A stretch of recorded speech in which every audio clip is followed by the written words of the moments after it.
Ninakusalimu kwa jina la Bwana na Mwokozi wetu Yesu Kristo. Ninamshukuru Mungu kwa ajili ya siku nzuri ya leo. Nimekuja niseme na wewe kwa ufupi. Bwana akinipa nafasi nitazungumza jambo hili kwa upana kidogo. Wakati ujao, somo langu linasema maaskofu jinsi wanavyobariki uzinzi madhabahuni. Maaskofu, wachungaji jinsi wanavyobariki uzinzi madhabahuni. Ninaomba nianze kusoma maandiko.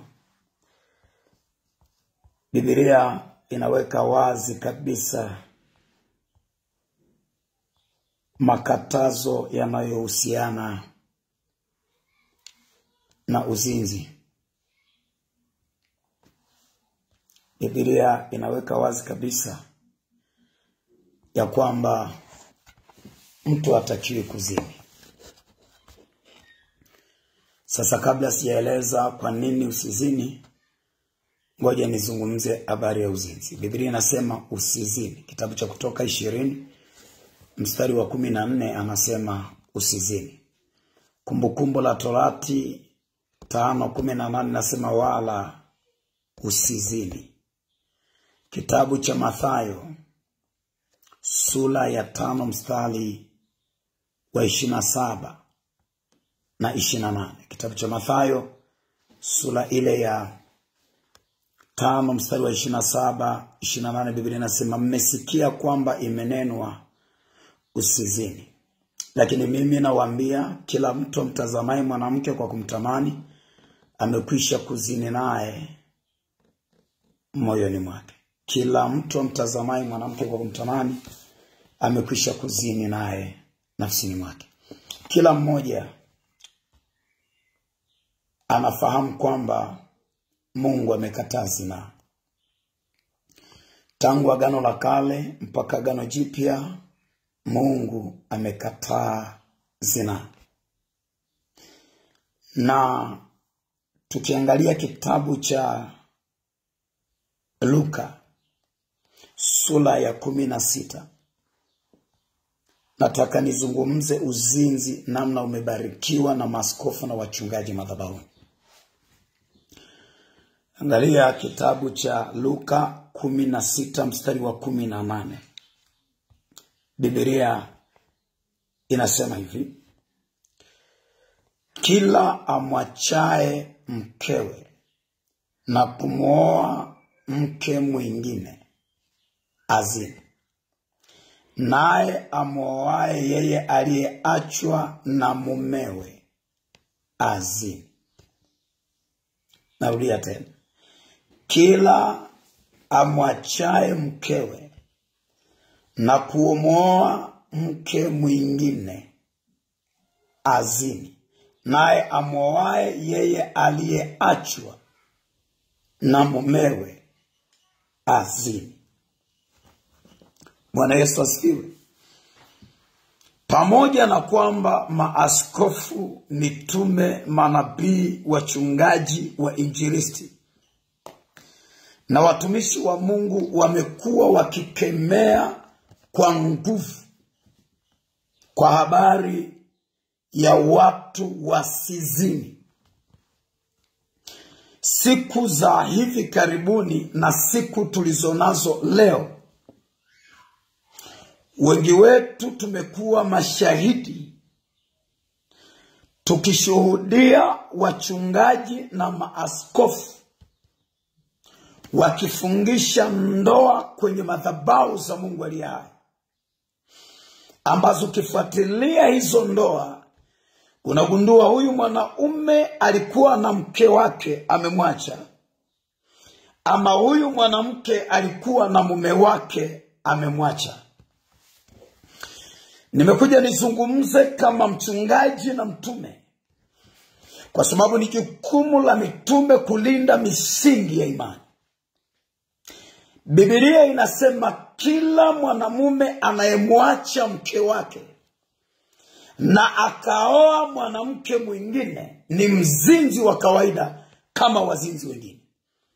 Na kila mwanamke aliyemwacha mume wake akaenda kuolewa na mwanaume mwingine ni mzinzi wa kawaida kama wazinzi wengine. Bwana Yesu apewe sifa. Leo hii kanisa limejikuta mahali pagumu sana. Kanisa la leo limekuwa na viongozi wazinzi na washerati. Tunao mitume, manabii, wachungaji, wainjilisti, walimu, waimbaji na watumishi baadhi kwa sehemu kubwa. Leo imekuwa kuacha mke, askofu kumwacha mke, mchungaji kumwacha mke, mtume, nabii kuacha mke wake na kuoa mke mwingine na kufunga madhabahuni ndoa nyingine. Sasa hivi limekuwa jambo la kawaida kabisa. Na bahati mbaya sana, askofu yule aliyefungisha ndoa ya kwanza ndiye anayefungisha ndoa ya pili. Mchungaji yule aliyefungisha ndoa ya kwanza ndiye anayefungisha ndoa ya pili. Unajiuliza, maaskofu, wachungaji, mitume na manabii, wainjilisti, hamjui Biblia? Hamjaelewa neno la Mungu linasema nini? Inakuwaje unajua kabisa huyu mchungaji, huyu mtume, huyu nabii, huyu askofu ameacha mke? Inakuwaje wewe unayejua kabisa uhalali wa ndoa ya kwanza, unajua uhalali wa ndoa ya kwanza na unajua imevunjika, unafungisha ndoa ya pili? Kanisa la Mungu, leo hii kuna zinaa iliyobarikiwa na maaskofu na wachungaji juu ya madhabahu. Ni hatari sana kulelewa na mchungaji aliyeacha mke na akaoa mke mwingine. Ni hatari sana kulelewa kiroho na askofu aliyeacha mke wake halali na akaoa mke mwingine. Tofauti ya wazinzi wa mtaani na huyu askofu au mchungaji aliyoko madhabahuni ni kwamba wazinzi wa mtaani hawana cheti cha kilichohalalisha hiyo zina, kinachoitwa cheti cha ndoa. Si kila ndoa yenye cheti ni ndoa halali.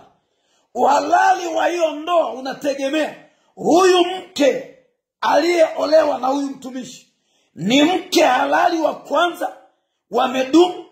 Je, maaskofu, wachungaji na wahubiri, mmesahau vile viapo mnavyoapisha wengine? Kwa nini wengine wameapa viapo na Biblia inasema kifo tu kitawatenganisha? Lakini leo ndoa zinafungwa na sio kifo kinatenganisha. Watu wanaachana na siku chache mbele wanafunga ndoa. Leo iko zinaa iliyohalalishwa madhabahuni na imepewa cheti. Na hawa wazinzi wenye vyeti vya ndoa hawaonekani wazinzi, wanaonekana ni wanandoa. Lakini nimekuja nikwambie, Biblia inasema kila amwachaye mkeo na kumwoa mwanamke mwingine anazini. Naye anayemuoa yeye aliyeachwa na mwanaume na mumewe, na yeye anazini. Angalia kitabu cha Marko sura ya 10. Angalia kitabu cha Marko sura yake ni ile ya 10. Tuone maandiko yanasemaje tena. Anaendelea, anazungumza kitabu cha Marko sura ya 10 kuanzia mstari wa 4 mpaka ule mstari wa 12. Biblia inasema, wakasema Musa alitoa ruhusa kuandika hati ya talaka. Nianzie pale juu ili uelewe. Marko 10 kuanzia mstari wa 2, Biblia inasema, basi Mafarisayo wakamwendea wakamuuliza, je, ni halali mtu kumwacha mkewe? Huku akimjaribu. Naye akajibu akamwambia, Musa aliwaamuru nini? Naye akawauliza, Musa aliwaamuru nini? Wakasema, Musa alitoa ruhusa kuandika hati ya talaka na kumwacha. Yesu akawaambia, kwa sababu ya ugumu wa mioyo yenu aliwaandikia amri hii. Lakini tangu mwanzo wa kuumbwa ulimwengu aliwafanya mume na mke. Kwa sababu hiyo mtu atamwacha babaye na mamaye, ataambatana na mkewe, na hao wawili watakuwa mwili mmoja. Hata wamekuwa si wawili tena, bali mwili mmoja. Basi alichokiunganisha Mungu, mwanadamu asikitenganishe. Hata nyumbani tena wanafunzi wakamuuliza habari ya neno hili. Akamwambia, kila mtu atakayemwacha mkewe na kuoa mwingine azini juu yake. Na mke akimwacha mumewe na kuolewa na mume mwingine azini. Bwana Yesu asifiwe. Mtu akimwacha mke wake akaoa mke mwingine, Bwana Yesu anasema huyu aliyeacha mke na kuoa mke mwingine anazini. Na yule mwanamke aliyeachwa na mume wake akaoa mwanamke mwingine anazini. Swali langu liko hapa, maaskofu, wachungaji, mitume na manabii mnaofungisha ndoa wachungaji wenu walioacha wake zao, mnapata wapi uhalali wa kufungisha ndoa? Au mnamfanya mchungaji kuwa mzinzi kwa cheti cha ndoa? Inakuwaje wazinzi wa mtaani wananyoshewa kidole? Leo hii wazinzi walioko kwenye makanisa wanaonekana ni halali kwa sababu aliyeidhinisha zinaa ni askofu au ni mchungaji wa kanisa. Tuko maaskofu na wachungaji na mitume na manabii, mko juu ya neno la Mungu? Kama Yesu anasema kila anayeacha mke au mume na kuoa kuolewa na mwingine na zini, nini leo? Kwa nini leo maaskofu, kwa nini leo wachungaji, mitume na manabii mnafungisha ndoa za watu walioacha wake halali wa ndoa na wanaonekana ni halali kwa sababu wana cheti cha ndoa? Leo hii tumekuwa na wachungaji wengi sana wameacha wake zao. Leo tuna mitume wameacha wake zao. Leo tuna manabii wameacha wake zao. Leo tuna waimbaji wa nyimbo za injili wameacha wake zao. Na hao watu baada ya kuacha wake zao, kwa sababu ya huduma na utumishi walionao, wameoa wanawake wengine na wanaendelea kutumika madhabahuni.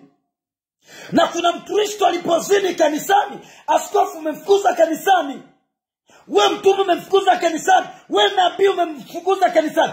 We mwenyewe mke uliye naye ni wazinaa kwa sababu nilishamwacha mke wako. Lakini huyu Mkristo aliyezini siku mbili umemfukuza kanisani. Wewe umepata wapi usafi wa kubaki madhabahuni na kila siku unazini? Kwa sababu unajua huyo mke ulionaye wewe ni mke wa pili. Wengine mke ulionaye ni mke wa tatu. Kwa nini leo zina inabarikiwa madhabahuni? Kanisa la Mungu nisikilize, nakupa kweli ya Mungu. Biblia inasema kipofu akimuongoza kipofu mwenzake wote watatumbukia shimoni. Wakristo mnaoongozwa na mchungaji aliyeacha mke akaoa mwingine, mchungaji wenu ni mzinzi. Maana yake huyo ni kipofu, hawezi kuwapeleka mbinguni. Askofu aliyeacha mke akaoa mwingine ni mzinzi, hawezi kuwaonyesha njia kwa sababu yeye ni kipofu, atawapeleka shimoni. Mtume au nabii aliyeacha mke akaoa mwingine ni mzinzi. Kipofu akiongoza kipofu mwenzake wote watatumbukia shimoni. Leo hii kanisa la Mungu liko mahali pagumu sana. Kanisa la Mungu leo linapiga vigeregere. Mchungaji anaacha mke na anasema huyu mke kwa kusudi la Mungu. Mungu alikuita kwenye wito na utumishi ukiwa na huyo mwanamke unayesema sio kusudi la Mungu. Mungu alikuita kwenye huduma ukiwa na huyo mwanamke mtaabishaji. Badala ya kutafuta ni wapi unakosea, ufanyeje mambo yaende sawa, unaona suluhisho ni kuacha mwanamke na kuchagua mrembo mchanga ndani ya kanisa na kuoa. Nataka nikwambie, labda kama mbingu ni ya baba yako na mama yako, lakini kama mbingu tunayoendea ni ya Yesu Kristo aliye hai, hakuna mchungaji mzinzi, hakuna askofu mzinzi, hakuna mtume na nabii mzinzi atakayeingia mbinguni. Na niwaambia ukweli, kanisa la Mungu, Wakristo mnaokaa ndani ya kanisa, nisikilize. Hauwezi kumuona Mungu kama kuhani aliyetangulia mbele yako amehalalisha zina madhabahuni. Bwana Yesu apewe sifa. Angalia kitabu cha Wakorinto wa kwanza. Wakorinto wa kwanza sura ya 7 mstari wa 10, Biblia inasemaje? Wakorinto wa kwanza sura yake ni ile ya 7. Nataka nikupe ujumbe kipande kidogo utafakari. Wakorinto wa kwanza sura ya 7. Anazungumza, anasemaje? Paulo alikuwa anazungumza kwenye kitabu cha Wakorinto sura ya kwake, sura ile ya 7 mstari wa 7 na kuendelea. Anasema, ila nipendalo ni kwamba watu wote wawe kama mimi nilivyo. Walakini kila mtu ana karama yake mwenyewe itokayo kwa Mungu, huyu hivi na huyu hivi. Mstari wa 8. Lakini nawaambia wale wasiooa bado na wajane, ni heri wakae kama mimi nilivyo. Lakini ikiwa mtu hawezi kujizuia, na waoe, maana ni afadhali kuoa kuliko kuwaka tamaa. Mstari wa 10. Lakini wale waliokwisha kuoana na waagiza, wala hapo si mimi ila Bwana. Narudia tena. Lakini wale waliokwisha kuoana na waagiza, wala hapo si mimi ila Bwana. Mke asiachane na mumewe. Mke asiachane na mumewe. Lakini ikiwa ameachana naye, na akae asiolewe, au apatane na mumewe tena. Mume asimwache mkewe. Biblia inakataa. Mwanamke asimwache mumewe, na mwanaume asimwache mkewe. Na kama wameachana, asioe au kuolewa. Na kama ataona na haja ya kuoa au kuolewa, Biblia inasema arudi apatane kwanza na mkewe, watengeneze, warudiane wao, sio aolewe na mume mpya au aoe mke mpya. Lakini leo kanisa la Tanzania, leo kanisa la ulimwengu, leo hii maaskofu wanajua kabisa huyu jamaa ameacha mkewe halali kwa sababu ana fedha. Ukiacha hutakiwi kuoa au kuolewa. Nakupa utafakari kidogo.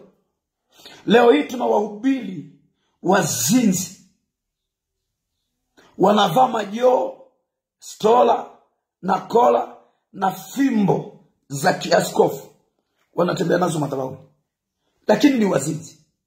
Uzinzi wao ukoje? Wameacha wenzi wao wa kwanza, wenzi halali kwenye ndoa, wameoa watu wengine. Askofu umeacha mke wako, umeoa mwingine. Mchungaji umeacha mke wako, umeoa mwingine. Mtume wewe umeacha mke wako, umeoa mwingine. Nabii umeacha mke wako, umeoa mwingine. Nataka nikwambie, wewe ni mzinzi uliyepewa baraka za kuendelea kuzini na aliyekufungisha ndoa madhabahuni. Wewe na aliyekufungisha ndoa mbinguni ya mwendi, mbinguni ya mwendi. Mbingu sio ya wazinzi na washerati. Bahati mbaya mnaliharibu mpaka kundi la Bwana, kwa sababu kundi linaloongozwa na mchungaji, mtume, nabii, mwinjilisti na askofu mzinzi haliendi mbinguni. Kanisa, kimbia chini ya huyo baba, kimbia chini ya huyo mama. Leo hii tunao waimbaji wa nyimbo za injili wamevunja ndoa ya kwanza na wameenda kwenye ndoa ya pili, eti kwa sababu tu yoyote walionayo wao. Nisikilize, hakuna sababu yoyote ya kiroho inayokupa haki ya kuvunja ndoa na kuanzisha ndoa nyingine eti kwa sababu namtumikia Mungu. Kila anayezini ana pepo. Nisikilize, wewe unayezini, hata kama umebariki hiyo ndoa, umefunga ndoa, hata kama una cheti cha ndoa, maadamu mke huyo ni wa pili, una jini mahaba wewe, una pepo wewe, una roho ya shetani.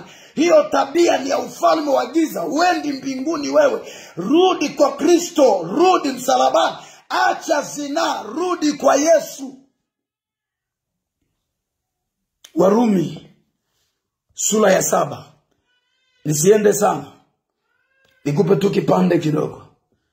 Warumi sura ya 7. Biblia inazungumza nini? Warumi sura ya 7. Biblia inasema, kwa maana mwanamke aliye na mumewe amefungwa na sheria ya yule mume wakati anapokuwa yu hai. Yani mwanamke akiolewa, hata kama ameachana na mumewe, kama mume hajafa, mwanamke huyo amefungwa, haruhusiwi kuolewa. Na mwanaume aliyekuwa na mke wake akimwacha mke wake akiendelea kuwa hai bila kujali sababu ni nini, huyu mwanaume haruhusiwi kuoa kwa sababu mkewe yuko hai. Anasema, bali akifa yule mume amefunguliwa ile sheria ya mume. Basi mstari wa 3 anasema, basi wakati awapo hai mumewe, kama akiwa na mume mwingine huitwa mzinzi. Ila mumewe akifa amekuwa huru, hafungwi na ile sheria, hata yeye si mzinzi ajapoolewa na mume mwingine.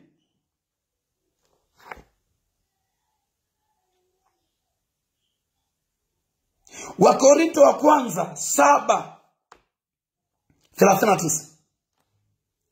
Wakorintho wa kwanza 7:39. Mwanamke hafungwi maadamu mumewe yu hai, lakini ikiwa mumewe amefariki yu huru kuolewa na mtu yeyote amtakaye katika Bwana tu. Sasa niwaulize nyi wenzangu ambao mmeacha wake zenu, pengine kwa sababu wana mapungufu, pengine kwa sababu ni mapepo, mmeacha hao wanawake na mmeoa wengine, nipeni andiko. Mimi niko hapa, nimesoma maandiko haya, nipeni maandiko, kwa sababu mwongozo wetu sisi ni Biblia.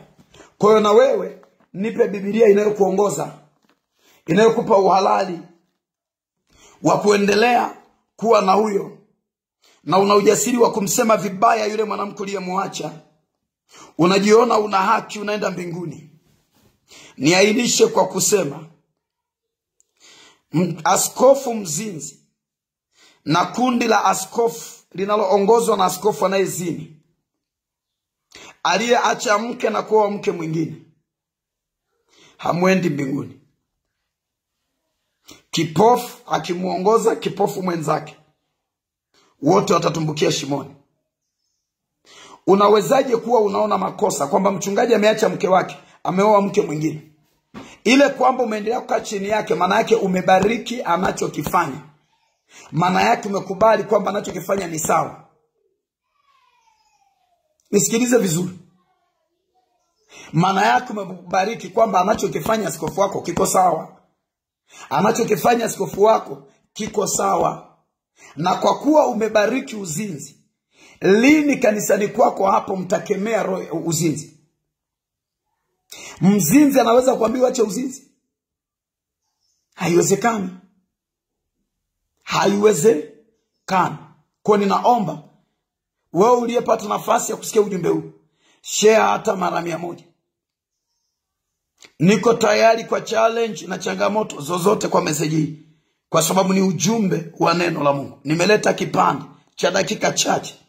Ninahitaji kwa kipande hiki uweze kushare mara nyingi uwezavyo, ili ujumbe ufike mahali, ukutane na watu wanaoathiriwa na wazinzi.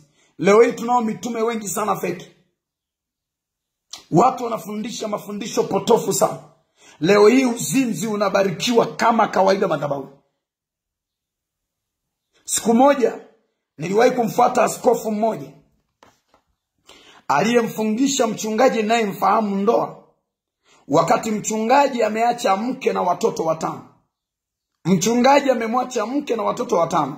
Askofu mmoja akiwa anajua hilo na akiwa na akili timamu, alimchukua yule mchungaji, akamruhusu kuchumbia, akamfungisha ndoa.